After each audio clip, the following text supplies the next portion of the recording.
Magandang araw. Ako si Ando Reagan, ang iyong tagapagbalita.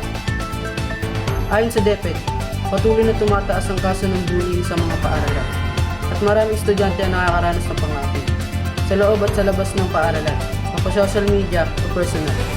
Nananawagan ng mga eksperto sa mga guro, magulang at hindi sa mga estudyante na maging mapagmatsyag, maingat at taga-report kung anumang insidente na kaugnay dito. Ito ang mga paraan upang maiwasan ng bullying. Maging mabait at respetado sa lahat. Iwasan ang pananakot o pangmutya.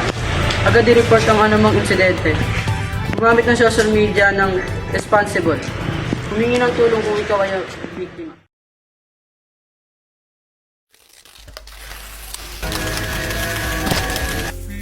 Pangalawa ang Pilipinas sa may pinakamaraming kaso ng online na pang-abuso. Nagurian na ngayon ang Pilipinas bilang bullying capital of the world. Isang grade 10 student ang pinagbubugbog sa isang paaralan sa Isabela City, Basilan. Ang mitya ng krimen, madalas na pambubuli umano ng biktima. Bullying comes in many forms, but two of the most common are physical and verbal bullying. Physical bullying can be pushing, hitting, tripping, or taking someone's belongings,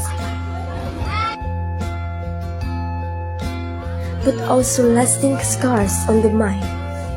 Verbal bullying, on the other hand, uses words as weapons, name-calling, teasing, insults, or threats. These words may not leave a visible mark, but they cut deep, often lowering confidence and causing pain that lasts far longer than the moment itself. But we must remember, bullying is not normal and it is not acceptable. If you see it happening, speak up. If you experience it, reach out for help. Every voice against bullying matters. Together, we can stand stronger, protect one another, and create a safer, kinder environment for everyone.